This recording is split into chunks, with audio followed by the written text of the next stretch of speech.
La voz de los protagonistas. Contacto telefónico.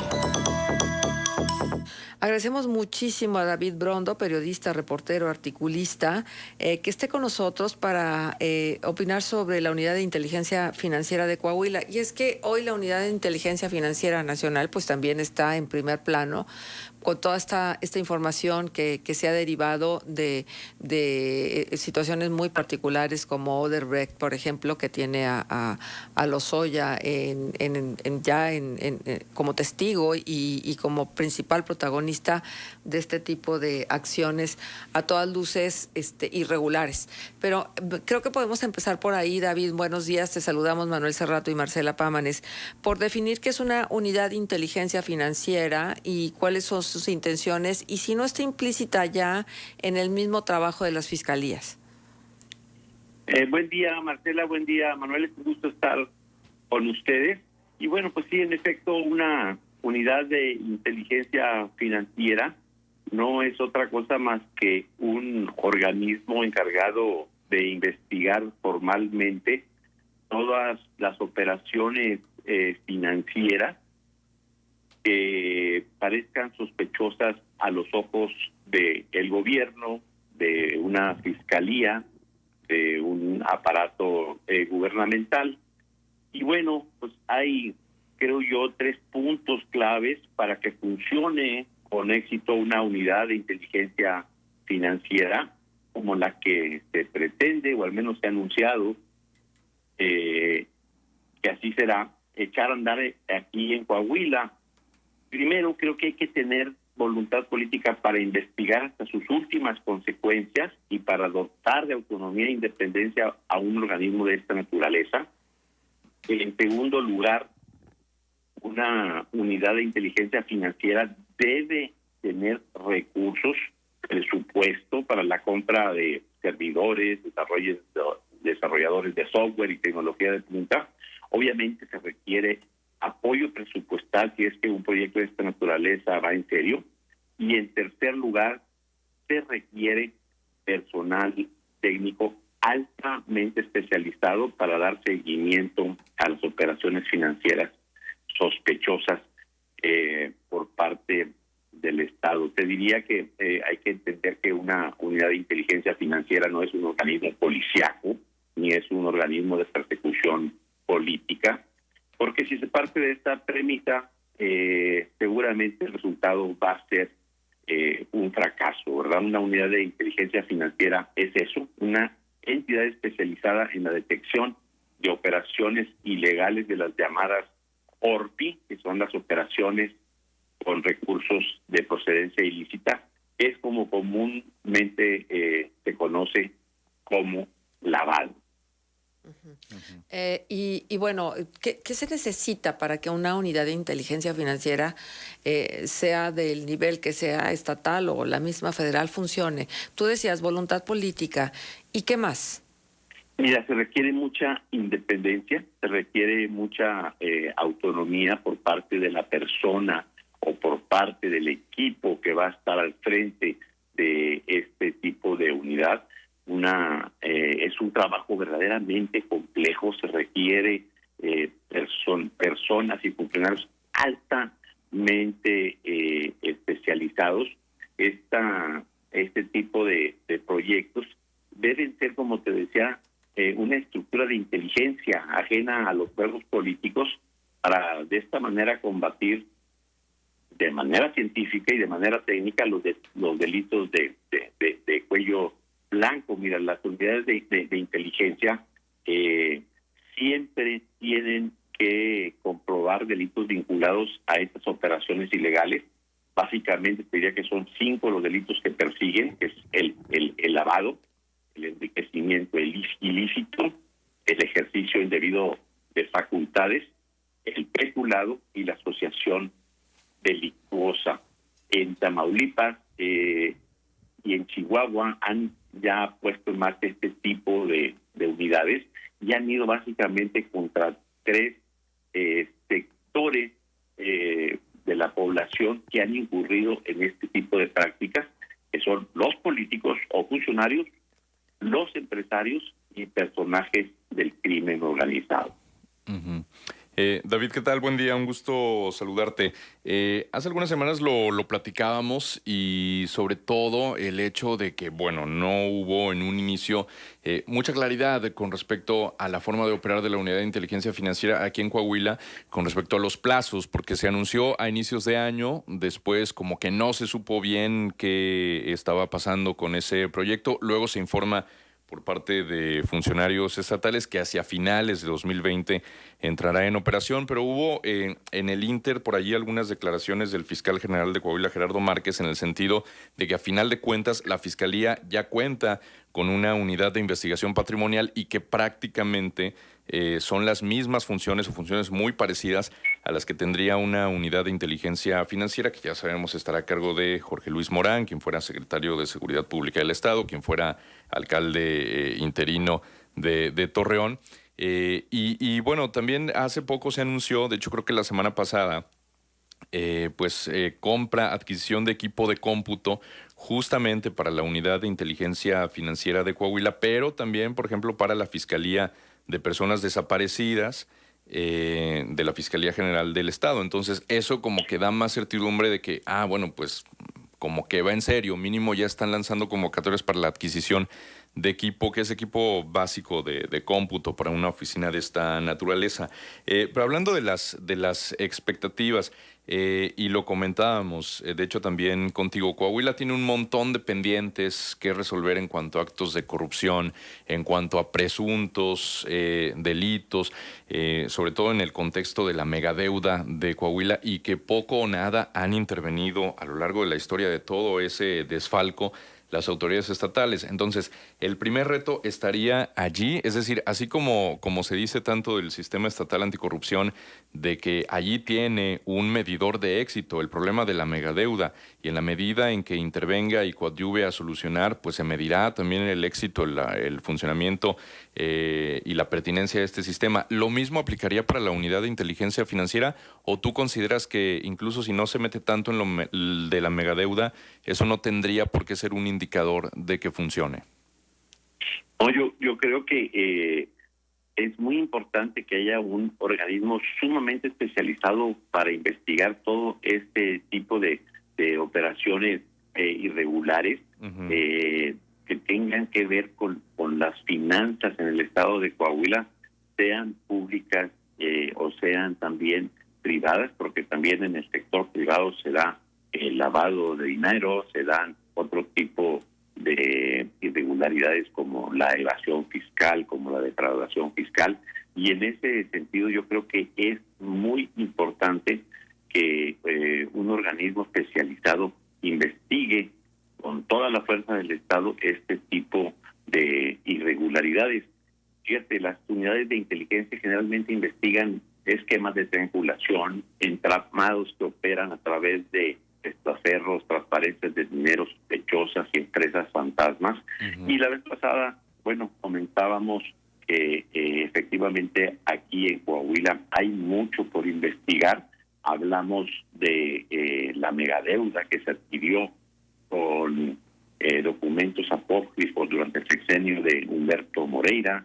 Hablábamos también de este tema de del FICREA, en donde el Tribunal Superior del Estado de Coahuila invirtió en fondos que finalmente terminaron en un fraude muy significativo al presupuesto del Estado. Y hablábamos también de las operaciones del gobierno de Rubén Moreira con firmas fantasma o con empresas pantalla. Uh-huh. Y creo que son casos muy importantes que deben ser investigados y que deben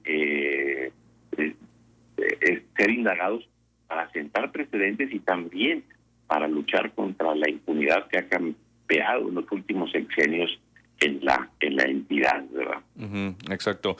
Hace unos días el alcalde de Francisco y Madero, Jonathan Ábalos, había lanzado una especie de reto a todos los alcaldes de Coahuila, porque en contra del edil de Francisco y Madero, pues han empezado señalamientos de que se ha enriquecido en un plazo muy corto, entonces si no hay ahí algún tema de corrupción y demás, y su respuesta fue esa, que ya está cansado de esos señalamientos sin fundamento y que se iba a dirigir a la delegación de la Fiscalía General de la República para que la unidad de inteligencia financiera, pero él se refería a la nacional, lo investigara y pues lanzaba justamente esa invitación al resto de los alcaldes a que se dejen investigar por la unidad de inteligencia financiera, pero insisto, como la estatal todavía no existe, pues él se refería a la que dirige Santiago Nieto, que por cierto, en este muy caótico 2020, que tú sabes, lo empezamos acá en Torreón con esa tragedia del Colegio Cervantes. Bueno, estuvo también Santiago Nieto muy activo con respecto a informar a través de la unidad de inteligencia financiera de todos estos presuntos lavados de dinero y malversaciones y corrupción que había en el historial de la familia del menor que disparó al interior del colegio y todo lo que se supo después. Y aquí nos habla de cuando ocurre un hecho de alto impacto y que luego la unidad interviene para atar todos los cabos y hacer toda la investigación. Pero, por ejemplo, si apelamos a lo que dice el alcalde Francisco I. Madero, bueno, aquí estamos, que nos investiguen. Habla de, la capacidad multidisciplinaria que debería tener una unidad así. Los estados están con la capacidad suficiente como para replicar este tipo de acciones, claro, en el ámbito de su propia competencia. Sí, yo creo que no hay duda de que tienen facultades, de que pueden hacerlo y de que deben hacerlo. Para eso se requiere, como decía en un principio, voluntad, ¿no? Uh-huh. Darle a una unidad, a un organismo de esta naturaleza, independencia, fuerza, presupuesto y que tenga toda la autonomía para operar de manera técnica y científica, porque lo que realizan son actividades muy complejas. Estas unidades investigan esquemas de triangulación, investigan paraísos fiscales, entramados que operan a través de testaferros, transferencias de dinero sospechosas, empresas fantasmas, que siempre son un enredo financiero y así las hacen para que la autoridad no pueda seguirle la huella. Y bueno, también indagan cosas como la evasión fiscal, las compras de facturas para el blanqueo a través de estas empresas que ahora llamamos factureras, indagan las rutas del dinero y los esquemas inmobiliarios creados expresamente para defraudar, quién compró qué, a quién, para qué, por qué y cómo, qué operaciones hizo con terceros. Y bueno, para las investigaciones de una unidad de inteligencia financiera en Coahuila, por ejemplo, es fundamental tener acceso a todos los registros, padrones y datos de instituciones como el Registro Público de la Propiedad, el Registro Civil, la Dirección General de Notarías, el apoyo y la coordinación con la Fiscalía General del Estado y las fiscalías especiales como la Fiscalía Anticorrupción. También debe tener, si va en serio el proyecto, acceso a todos los padrones y a toda la información de la Secretaría de Finanzas del Estado y obviamente el apoyo de la Secretaría de Hacienda y su unidad de inteligencia federal. Uh-huh.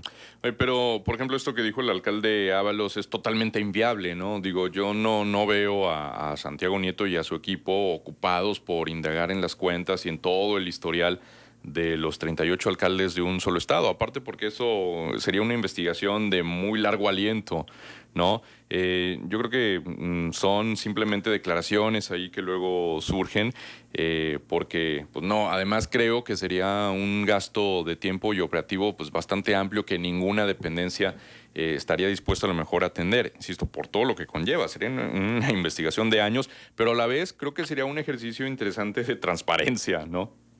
Sí, claro, parece más bien una declaración política, un curarse en salud. Yo ya le dije a Santiago Nieto, a la Unidad de Inteligencia Federal, que me investigara, pero esa Unidad de Inteligencia Federal está para los grandes temas de la nación. Creo que aquí en Coahuila alguna autoridad debe tomarle la palabra al alcalde de Madero e indagar verdaderamente cómo anda con sus operaciones financieras, con sus manejos presupuestales y si ha incurrido o no en irregularidades como el uso de empresas fantasmas, desvíos y otro tipo de figuras que pudieran configurarse y que él está pidiendo que se le investigue, ¿no? Claro. Claro. David, tú señalas en un artículo que has publicado en Ítaca esta convocatoria para la compra de algunos de los equipos que se necesitan. Entre ellos, bueno, está por supuesto los identificadores de llamadas y equipo de cómputo y demás necesarios para que trabaje la unidad de inteligencia financiera. ¿Qué garantía tenemos los ciudadanos que realmente esa investigación va a estar centrada exclusivamente en quienes están siendo señalados o en quienes hay sospecha de lavado de dinero y no necesariamente que vaya estas investigaciones en contra de quienes se oponen a ciertos proyectos o al régimen mismo, ¿no?, vigente? Esa es una muy buena pregunta. Yo creo que ahí va a depender mucho del marco legal que rija a esta unidad financiera. Tenemos que saber con mucha claridad cuáles van a ser sus facultades, cuáles van a ser sus alcances y a través de qué proceso se puede valer esta unidad para investigar, porque no podemos permitir que sea una entidad de persecución policíaca, ni tampoco una unidad que se esté prestando a los juegos políticos de los grupos en el poder o del gobernador o de sus secretarios, sino que debemos tener, y ahí es pues un deber de los medios, de la sociedad, de los organismos civiles, ponerle la lupa a este organismo, seguir con mucha acuciosidad su forma de trabajar. Obviamente, por la naturaleza de este tipo de unidades, su trabajo es muy sigiloso, muy hermético, pero una vez que se hayan dado a conocer los primeros resultados, que es lo que quisiéramos saber, qué resultados ha habido en este gobierno, debemos ponerle la lupa y ver cómo están trabajando y exigir que lo hagan de una manera profesional, ¿verdad?, que se respete la vida de los ciudadanos, su privacidad y también todos los derechos inherentes a la actuación ciudadana. Pues muy bien, David, te agradecemos muchísimo tu presencia, pero no te dejamos ir, aunque sean en 30 segundos nos digas cómo estás. ¿Estás bien con la lluvia? ¿En qué parte de Saltillo es la más afectada? Fíjate que las carreteras están muy, muy afectadas, los Chorros, la de Monterrey también, y obviamente todo el norte de Coahuila sufrió una inundación muy fuerte y algunas colonias populares. Gracias, David. Nos corta el sistema, pero nos quedamos con esto y gracias y nos encontramos prontito. Gracias. Claro, muy buenos días. Un abrazo, gracias. A 8 de la mañana con 29 minutos.